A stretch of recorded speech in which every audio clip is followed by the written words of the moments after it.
Hello, everybody. And again, I'm driving. As always, my free time is when I drive. Uh, there was just yesterday. I was introduced to one video of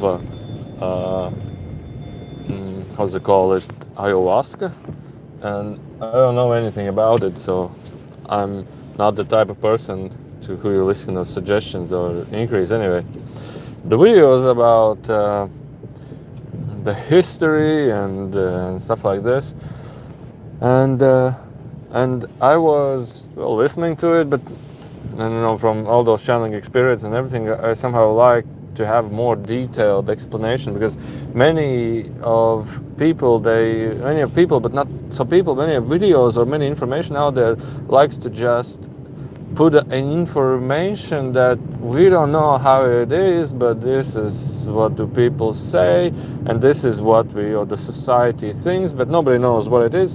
And all the video is basically about that. It's like basically about, we're talking about air. But then I come to a conclusion, or my observation, so don't take this personally. My observation of it is there are significant correlations between flat Earth theory, as far as I know it, UFO theories, as far as I know it, and also many other theories that are out there putting out some news to society, like also the theory of ayahuasca, or the psychedelic theory and psychedelic. There's a huge jar in the middle of the road. I need to drive past it. So these theories, correlation between these theories, so similarities between theories, all of them talk about that there are some reference points of those theories in the Bible. So like a Bible is some kind of a truth, it is the truth. It is the truth.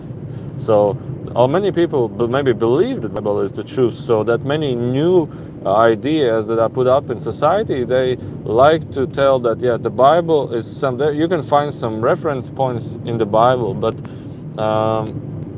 yeah, I will get to in the end of the video to these ideas if you want to share them. And so the next thing, so basically of those theories, they say that they're a reference to the Bible, in the Holy Bible. All right. And in the ancient civilizations, there are also reference points and significant artifacts that make us think that also in ancient times there were UFOs, there were flat Earth theories. People believed that the Earth was flat at that time. And even if it's a different information, that also they believe that people used some kind of psychedelics in ancient times. And so people like to have a belief system which is put up to the people, that they have these confirmations about so many other significant reference points. So basically it's not about whether some information is true or not, it's about making the society believe, and the society wants to have, and the society, in other words, to believe, they must have some kind of a like a reference. It's like, who else said that? Who else? It's your neighbor that said. Yes, it's the Bible that said. It's the ancient civilizations. They also have some pictures about aliens and some mushrooms or psychedelic evidences. They also have pictures of it, that there's a human with a mushroom. The same as also with the Darwin theory, that humans are made out of or is evolution product from a monkey. So also this is all the ancient pictures, maybe some reference to the Bible, and some museum with some artificial evidences, and the people are like, yeah, now I believe, because this and this. And the most interesting thing about UFOs, psychedelics, and what was the flat Earth theories is also that the government is lying to us. So people like to believe that somebody is lying to them, that somebody is not telling the truth. And when you put all those together, that it gives you like a 50%, maybe 60% that you will start to believe it, because, oh my God, It's because the reference point's there, the reference point's there, and the reference point's there. And people start thinking about, people start wondering about, and people start accepting this information because there is people talking about it. So it must be true. There's people talking about it. So anyway, my conclusion about such information is like, when somebody is putting information out there that some ancient civilizations, government secrets, and reference points in the Bible, to me now it seems like an artificially created, like I don't know how they call it, or how could you call such an information, is when I first heard the flat Earth theory, I thought, well, this is some kind of a social experiment. This is some kind of a social experiment to create like a reference points, to create some kind of signifying made visionary insights, like pictures, to create some kind of other people talking about this, and create some kind of a scientist reference points, like maybe some ancient civilization reference points, maybe some kind of a government is lying reference points or evidence. Put them all together, put it out there on YouTube, put it out there in information, and people will buy into this. People will buy into, and see how much people will buy into this. So then you can see, and then you check how much the society is affectable, how much the society is, well, how much you believe yourself, and how much you believe in the information, how much of you is your true self, how much of you is actually you, how much of you is your true self, is your true evidence, is your true experience, and how much you take from the society, how much you take from the society. And yesterday I talked with my father about this, and he said that when he worked somewhere in the news when he was younger, he also thought about this, and he said that there is also like a thing that if you are completely clean, and the first information that comes into you that, for example, UFOs do exist and people have seen UFOs, then it's more difficult for you to apply it with the opposite information, like UFOs don't exist. And then you have, in your clean self, you have installed this information, you have believed this information that UFOs do exist. And then if somebody is telling they do not exist, it's like an informational opposition. And then you are like, most commonly you will reject the new information because that first information was taken quite clearly inside of you. So it's a matter of human programming, I would say. But turning back to the spiritual point, so just take a look around. There's like trillions and zillions of information. There's like everybody is like fighting against believe me, no believe me, this will help, no this will not help. And the same as in medicine also, I was thinking, people talk about that placebo effect can heal you, and there are people that are scientifically, well, again, who are those scientists, like Enrico was telling, but scientifically I think it is proven that placebo pills do take effect. So basically, to whom you don't know what is a placebo effect is basically you take a sugar pill, and which has no chemicals, no nothing that does anything to your body. But if a doctor tells you that this will help you, you take it, and you all of a sudden start feeling less pain in the head, and you get better, and you are healed from whatever problem is that you had. But the funniest part is what I thought is that whoever got healed by a placebo effect got ill by a placebo effect as well. So it's like news and advertisements and television and everything. They try to make you use this placebo effect to make you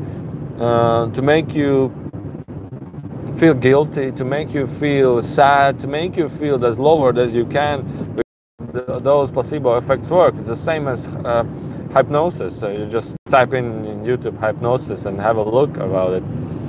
So returning back to the idea which I wanted to tell is, so many people are thinking about so many things that will happen, like the end of the world, that Jesus will someday come, the UFO theories, the flat earth theories, the psychedelics that will change the world, and so on. How much of all that is you?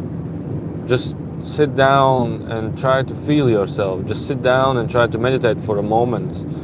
How much of everything is you?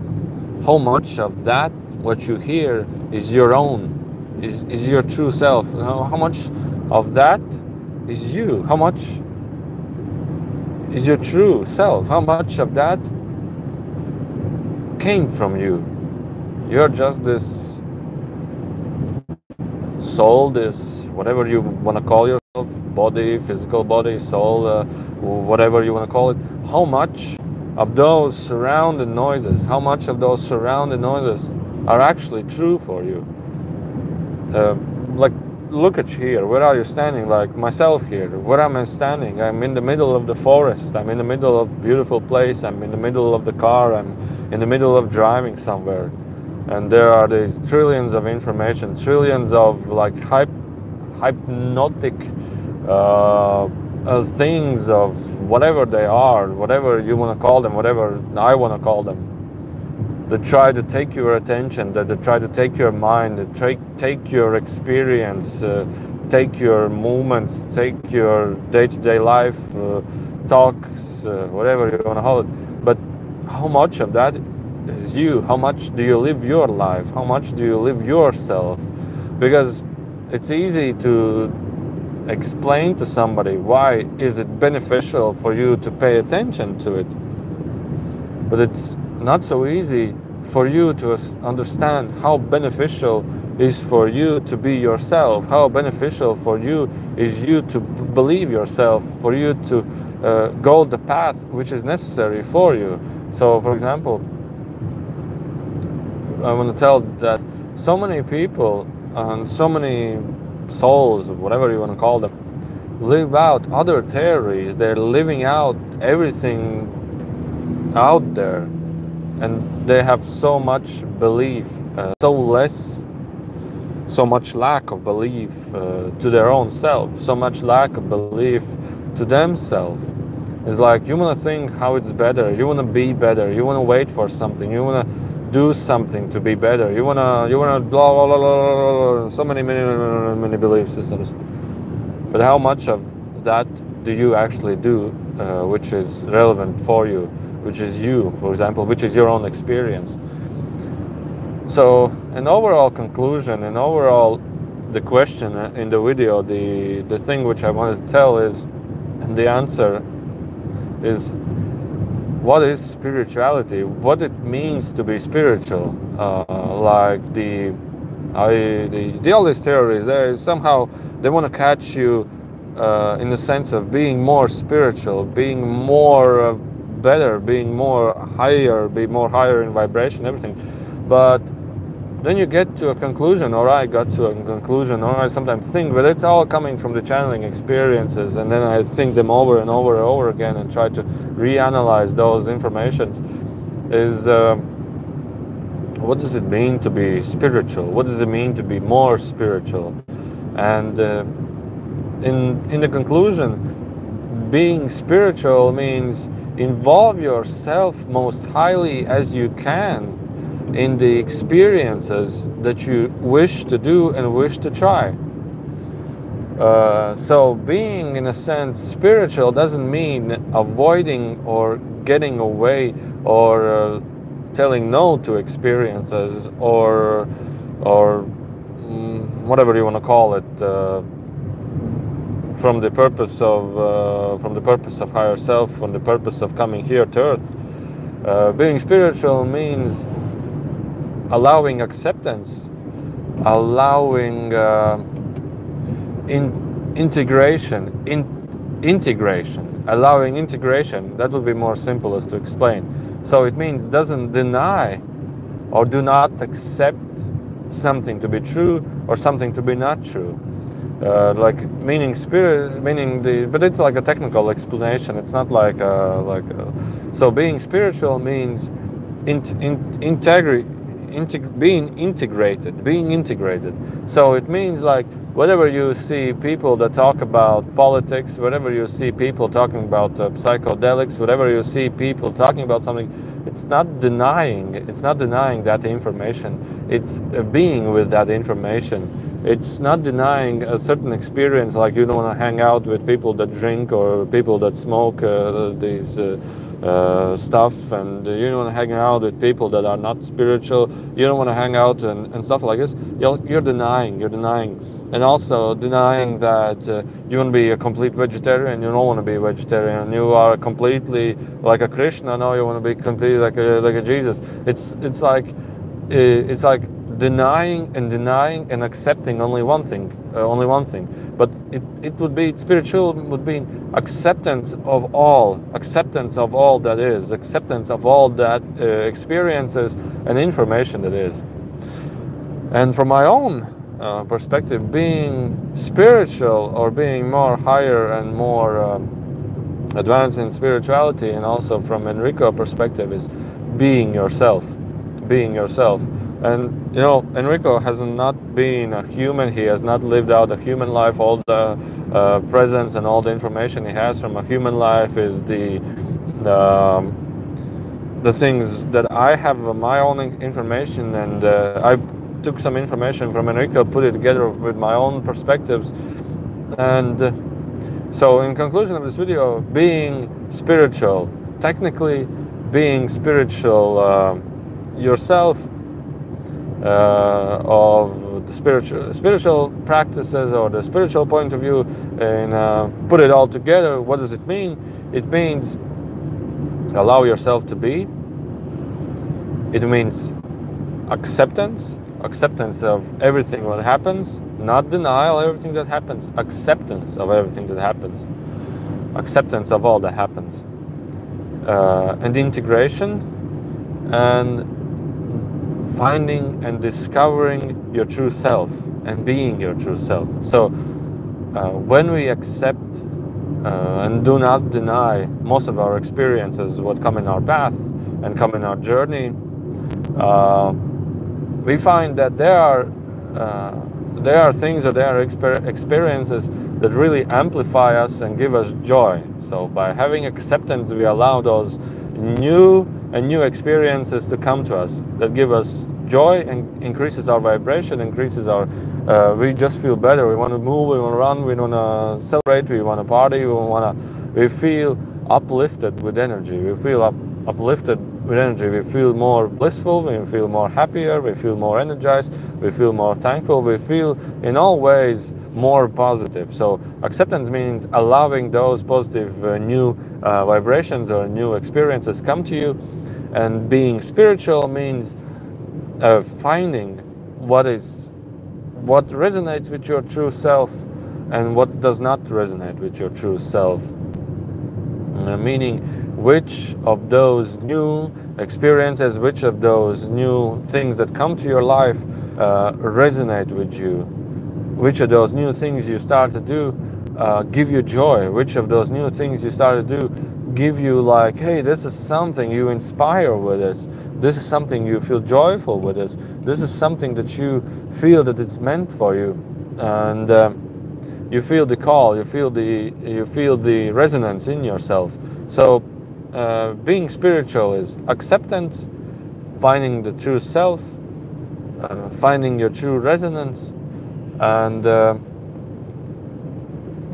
then being your true natural self at all given times and possibilities. So what will happen at those points and the benefits of those situations is that you become more energized, you become more, let's say, in higher in vibration, and thus then you naturally are in those circumstances where the people that are in the same wavelength, on the same frequency, or the same energy are there around you. You are just talking about those things what are interesting you. You are doing those things what increase your vibration. You are doing those things, whatever it may be. Driving with cars, talking with friends, meditating, whatever it may be. Talking about politics. If they amplify you, or walking in the woods, or being in the nature, or traveling around, or being alone in a boat in the middle of the ocean.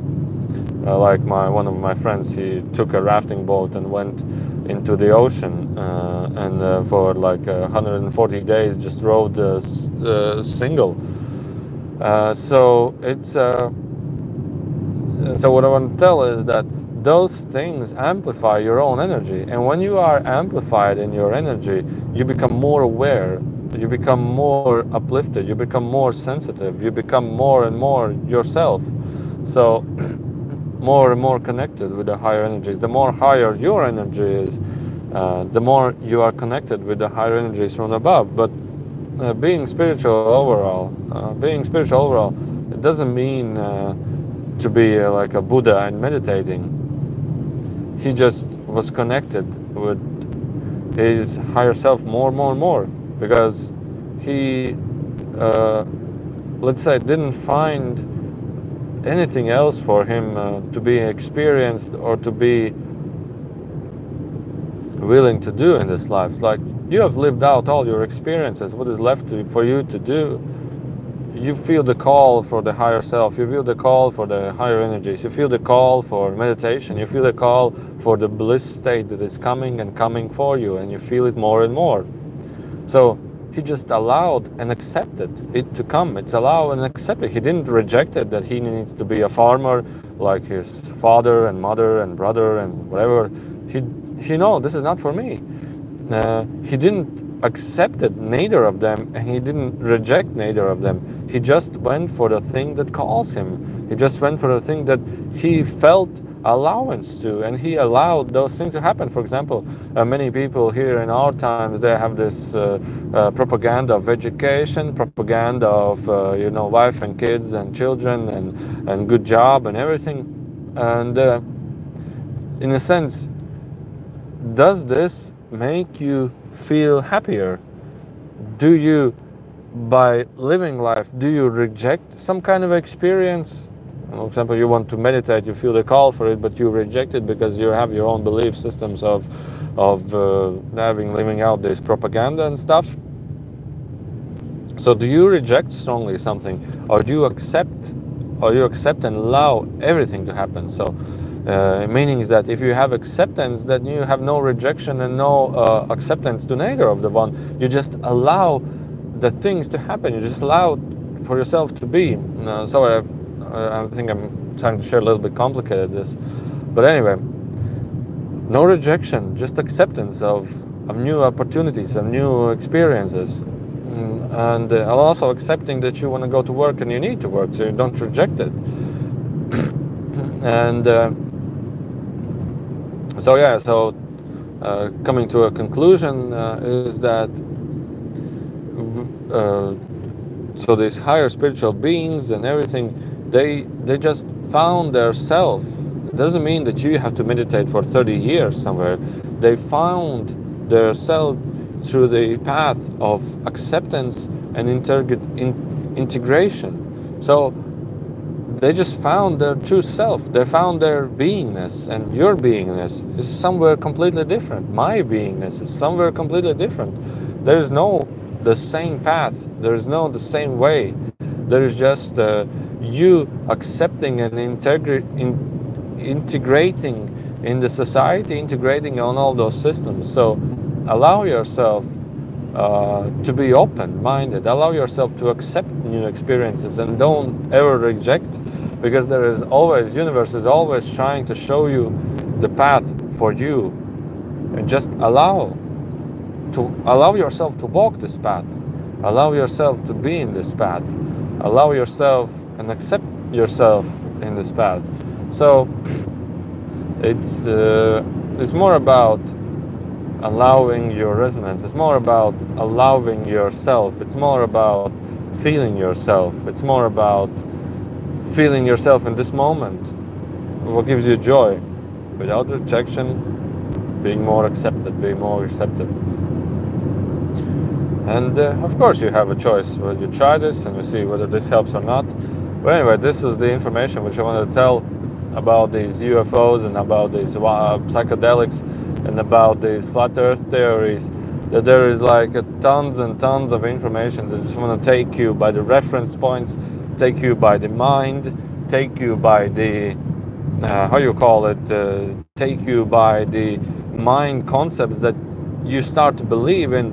But the most important is how much of all of that is you, how much of all that junk which is all around, even now which you're listening, how much all of that junk is necessary for you, how much of that is you, how much do you live your life, yourself, your acceptance through all around, how much of that is told to you, brainwashed to you, explained to you, so yeah, that's what I'm telling. So anyway, thank you for listening, and there will be a channeling event. I have to say sorry that in Latvian, and 2 days from now, it's like it doesn't matter if you watch this video from a year ago or whatever. So if you're watching it now, so after 2 days there will be a channeling event, and you can definitely in comments write questions, and I told the people that if somebody asks a question in English, so please ask those questions in English so the beings can reply to those questions in English back. So I give you more about what the beings think and more about the beings inside from other dimensions. So anyway, life is life, people are people, yourself is yourself, your unique self, your true self, and information is amazing. The amount of information around is just amazingly enough for us to lose ourselves, and even more. So anyway, thank you for watching, and have a nice day. Bye.